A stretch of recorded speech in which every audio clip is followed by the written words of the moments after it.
30 minutos, 8h30, vamos ao nosso quadro com o Marcelo da Corrégio, trazendo hoje aqui Onda Tecnologia. Onda Sul apresenta Onda Tecnologia, para entender a evolução dos fenômenos naturais e curiosidades da ciência. Onda Tecnologia. Participação do engenheiro mecânico Marcelo da Corrégio. 8h30, 8h30, nós vamos apresentar aqui ao vivo, né, no Facebook. Você pode acompanhar a participação do Marcelo, como acontece todas as quinzenalmente, né? A gente apresenta também no Facebook. Marcelo, bom dia, tudo bem? Bom dia, Bajo, bom dia, Juliãozinho, bom dia, Lucas, bom dia, ouvinte.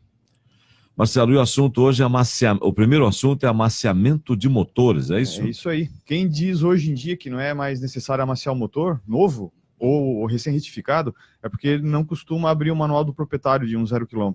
Os motores de hoje realmente são fabricados com muito mais precisão do que no passado, mas isso não impede que eles ainda recebam das fábricas recomendações para obedecer um período de acomodação das peças.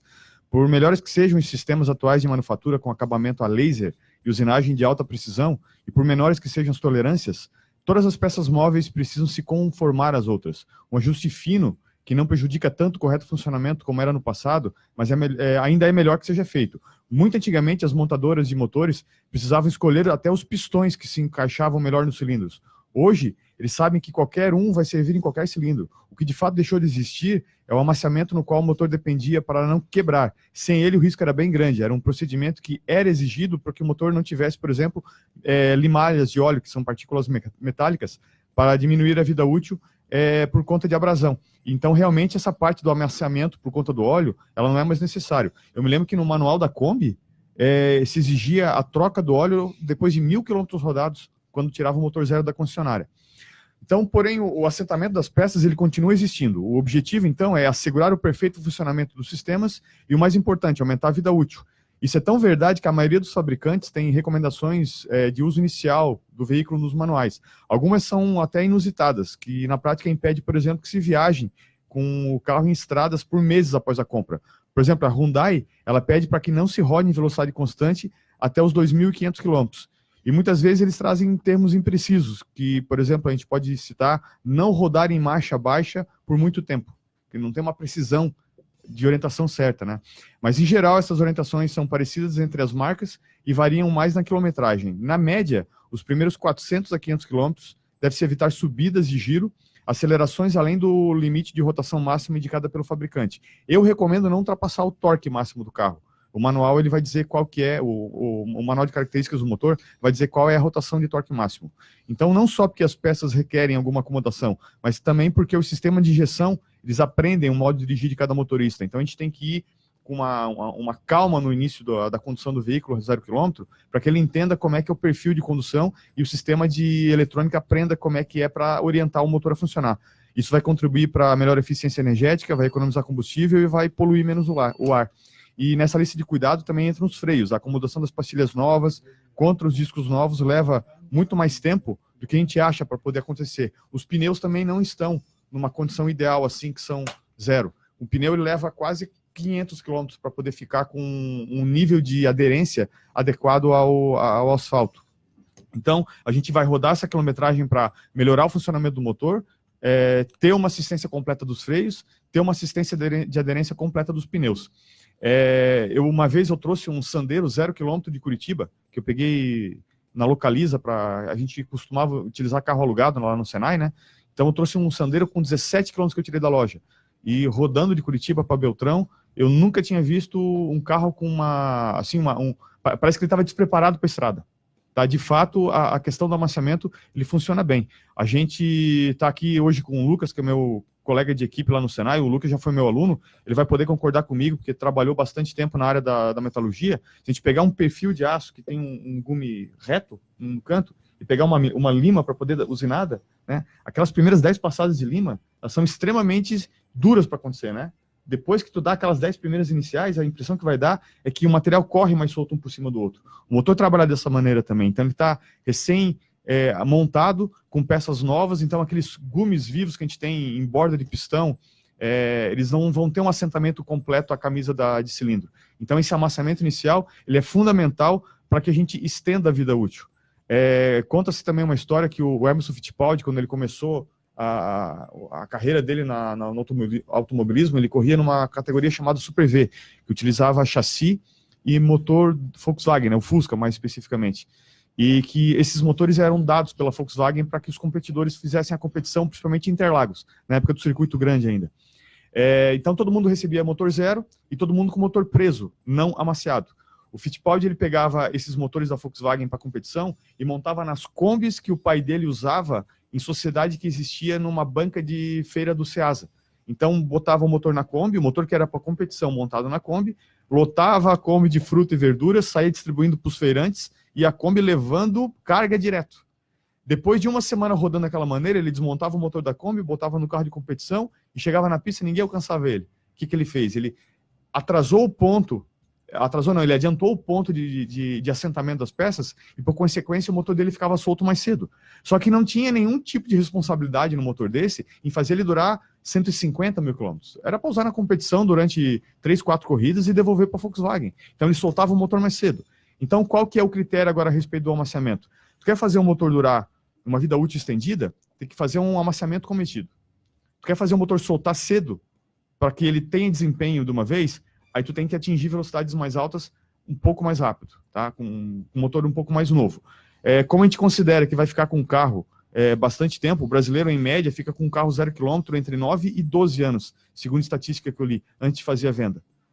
Mas isso é uma média, né?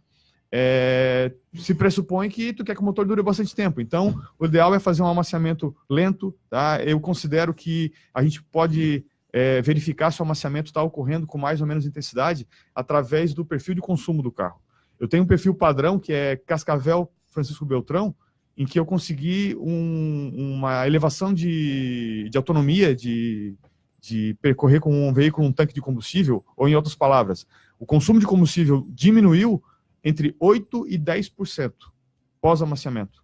Então, o motor ele praticamente exige 20 mil quilômetros para ficar completamente solto. Os primeiros 10 mil iniciais é o período que tem que ter mais cuidado com ele, e os 5 mil iniciais é cuidado absurdo e extremo. Não exceder rotações acima do torque máximo, somente combustível de elevada qualidade, não esquecer da mudança de óleo, porque o óleo ele vai sustentar todo o particulado metálico que vai acabar soltando por conta de uma usinagem interna. Quem vai pegar esse particulado, em primeiro lugar, é o filtro do motor, e em segundo lugar, o particulado que o filtro não pega, ele vai ficar sentado no fundo do cárter. Então é fundamental, na primeira troca, que ela seja feita por baixo do motor. Nunca aquela troca de vácuo, por sucção, feita por cima. Porque tu tem que tirar o fundinho do copo, o que a gente chama na química de corpo de fundo. É exigido que isso aconteça, porque senão tu vai ter o particulado sólido ainda rodando dentro do motor após a primeira troca de óleo, mesmo com a troca do filtro. E a questão da velocidade, Marcelo? Aquele esquema de soltar o motor no amaciamento. Isso ocorre porque vai havendo o assentamento automático das peças para o contato mútuo, né? A gente chama isso de efeito tribológico, que é o contato relativo entre duas peças metálicas em movimento.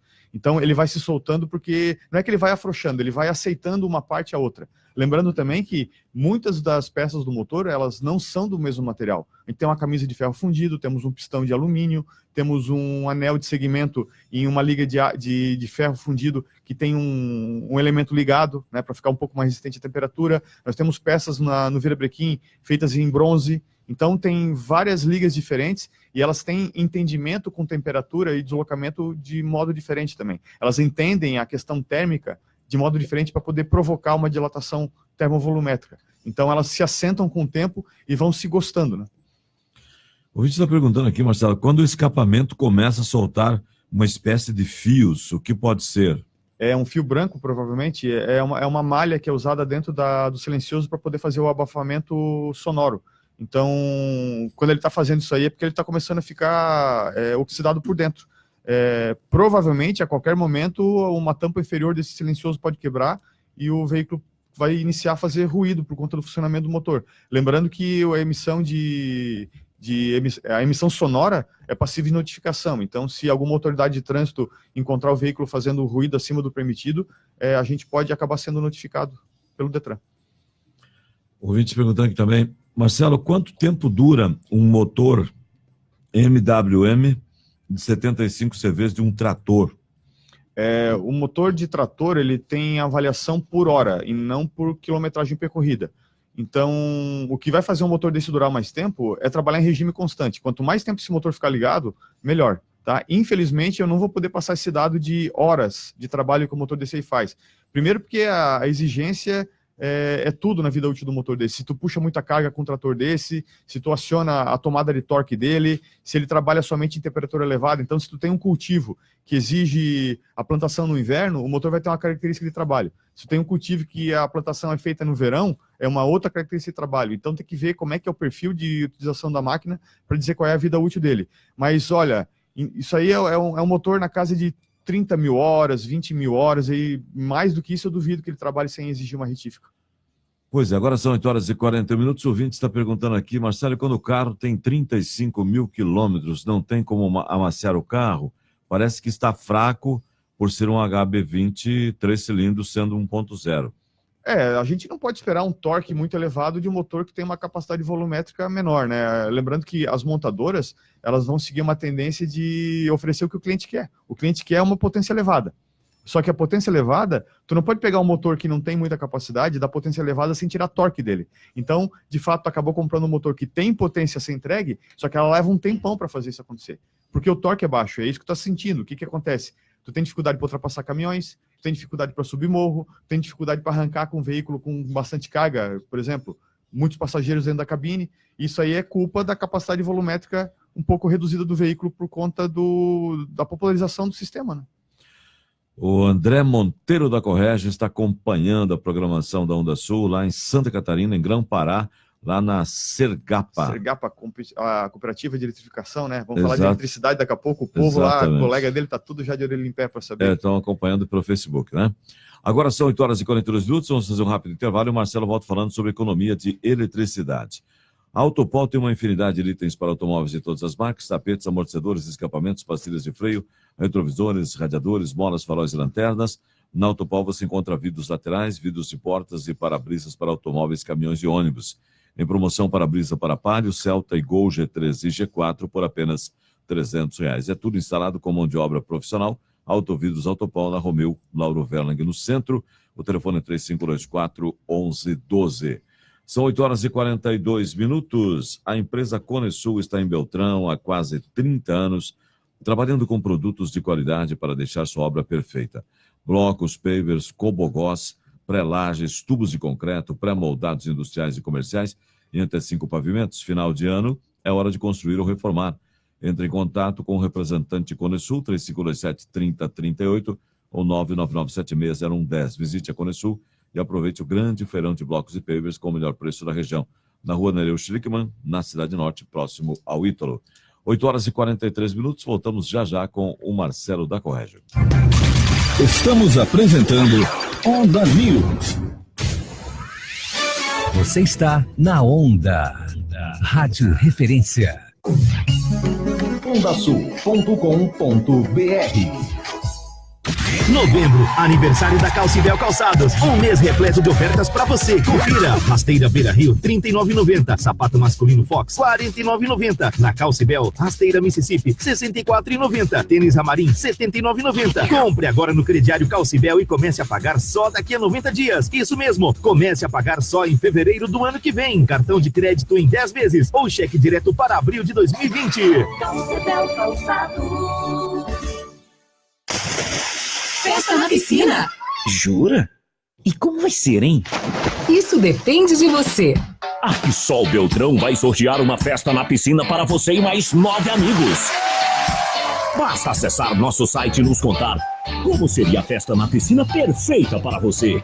Aí você já está concorrendo. Acesse quisolpiscinas.com.br e nos siga no Facebook e Instagram.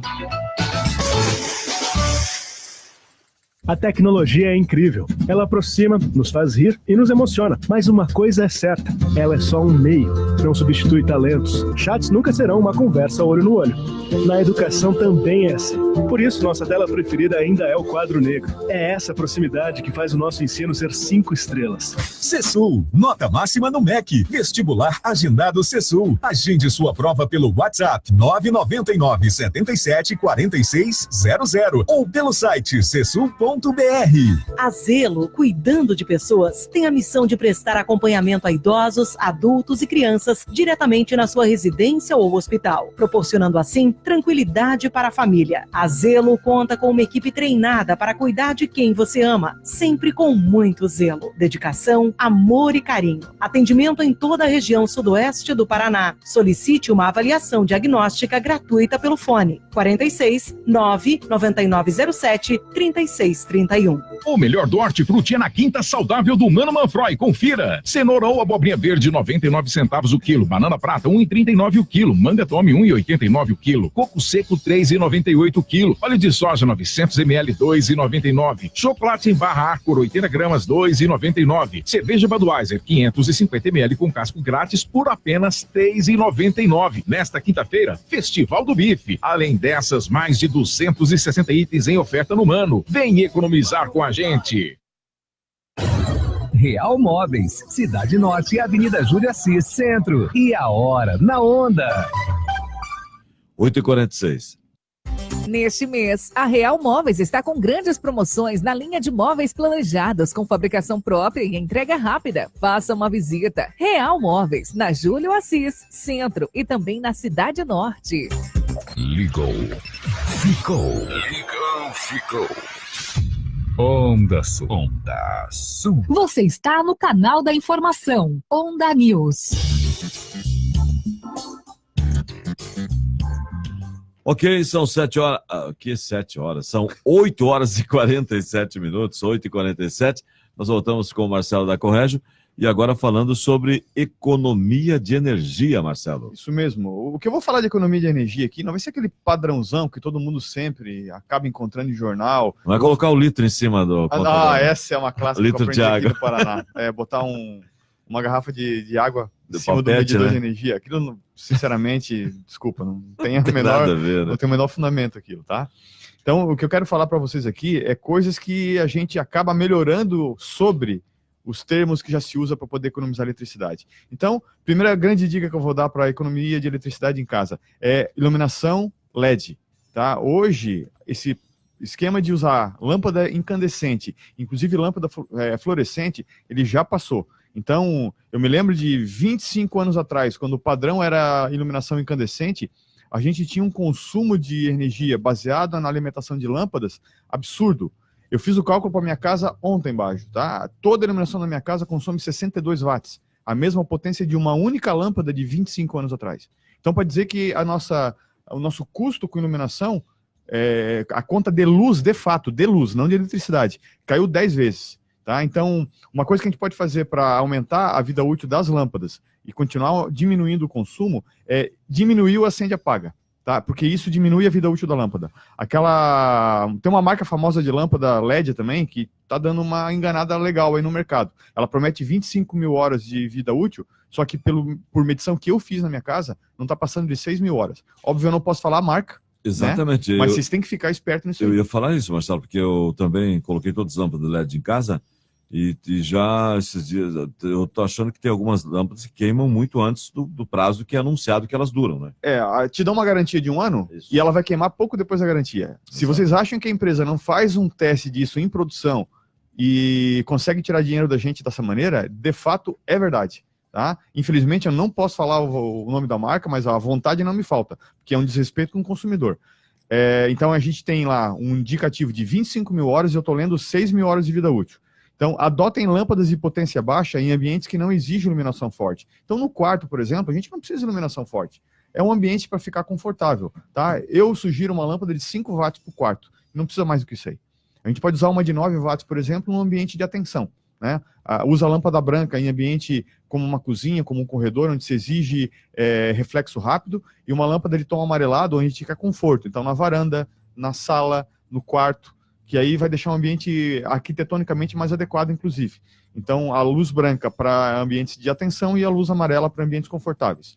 O chuveiro é o que tem o maior elemento de consumo na casa junto à geladeira. Então, agora no verão, o que a gente tem que fazer é abaixar a potência, tá? E quando for possível, desligar, né? Às vezes, final de tarde é um horário bom para tomar banho, porque a temperatura da água já está mais temperada pela temperatura ambiente, então não tem tanta necessidade do chuveiro trabalhar com elevada potência. Se quiser diminuir ainda mais a conta referente à eletricidade baseada no chuveiro, adotar um modelo de aquecimento de água solar ou aquecimento de água via gás liquefeito de petróleo. Nós temos também um item a ser lembrado: quem coloca sistema fotovoltaico em casa, às vezes as empresas que fazem a projeção de dimensionamento, elas contabilizam o chuveiro na conta. Só que transformar a eletricidade em calor é uma coisa meio errada, né? Uma das formas mais puras de energia que tem, que é elétrica, ser transformada na mais impura, assim por dizer, que é o calor, é uma coisa meio errada na técnica, né? Outra dica a respeito de geladeira agora. Abrir a geladeira e guardar tudo de uma vez. Pode parecer meio estranho, por exemplo, tu abre a geladeira, guarda uma garrafa, fecha a geladeira. Abre a geladeira, guarda uma panela, fecha a geladeira. O que tu vai fazer dessa maneira toda vez que tu abre a geladeira, o motor para, toda vez que tu fecha a geladeira, o motor liga. Então o motor fica ligando e desligando. Toda vez que ele liga, ele tem uma rampa de acesso à eletricidade que faz com que o consumo aumente. Então, o que é o esquema? Fazer o motor ligar uma vez só. Prepara as coisas que tu vai guardar na geladeira, abre a porta, guarda tudo e fecha a geladeira. Então, abre e fecha uma vez só. Eu queria saber por que os fabricantes de geladeira não fazem pegar na casa da gente uma geladeira de porta de vidro dupla, que nem tem em bares com bebida dentro. A gente consegue olhar para dentro da geladeira, ver o que tem lá e não precisa ficar pensando com a porta aberta, né? Seria um item para economizar eletricidade. Não tem nos bares para bebida, né? Mas para casa da gente não tem. Mas tá aí uma boa dica para você inventar e patentear, né? Não dá, isso aí é muito fácil. Geladeira, né? De porta de vidro, geladeira doméstica, né? Tem que ser porta dupla, né? Para poder ter o sim. isolamento térmico, né? Sim. Como tem nos bares, é só fazer igual. E se tu deixar a geladeira arrumada, é mais uma coisa que tem que deixar arrumada em casa. Porque a geladeira bagunçada, né? Aquele papo de, visita, vai entrando, não repara a bagunça. Né? Todo mundo já escutou isso aí, né? Eu nem me importo com isso, que depois que eu for embora, o cara que vai ficar na zoeira mesmo, não tô nem aí. Mas tu vai ter que deixar a geladeira bem arrumada também para impressionar, né? Botar lá a garrafa de Heineken na frente, né? Esconder a garrafa de cerveja pilantra, né? É isso aí. Impressionar a turma, né? Impressionar. Televisão. Tela grande e consumo maior. Então, se tu tem uma televisão grandona, tu vai ter um consumo muito maior. Muitas vezes a gente precisa de uma televisão só para fazer som ambiente. Então, escolha uma televisão com tela pequena. Aquela televisão típica de geladeira que a gente está comendo, mas não está nem olhando, né? Então, em vez de pegar uma televisão que nem nós temos aqui na rádio, ó, grandona, né? Você tem um consumo de eletricidade compatível ao tamanho da tela. Então, pegar uma televisão pequenininha para fazer som ambiente. Tem outro dispositivo também bem legal, muitos aparelhos têm, que a gente consegue baixar a luminosidade do display. Então, para deixar a visão mais confortável durante a noite. Então, se acostumar a ver com o display com a luz, o background dele um pouco mais baixo, né? Consome menos também. Consome menos também. Além de poupar a vida útil da televisão, já que ela está emitindo menos brilho.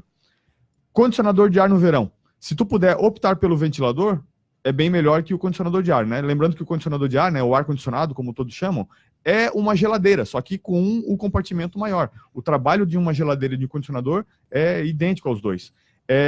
Uma dica que eu dou nisso aqui, ó, se tu tem um condicionador de ar no quarto e tu tem uma porta no quarto, tá? Tu vai ter uma outra porta no corredor. Fechar a porta do corredor também. Manter um colchão de ar fixo entre o ambiente externo aquecido e o quarto que tu quer temperar. Esse colchão de ar que tu vai prender no meio da casa, ele é um excelente isolante térmico para que o teu quarto perca menos calor para o meio externo. Se tu tem uma suíte no quarto, fechar a porta da suíte, do banheiro, né? E fechar a janela do banheiro também. Que o colchão de ar do banheiro vai minimizar a troca térmica com o ambiente externo. Isso aí pouca gente faz. Tá?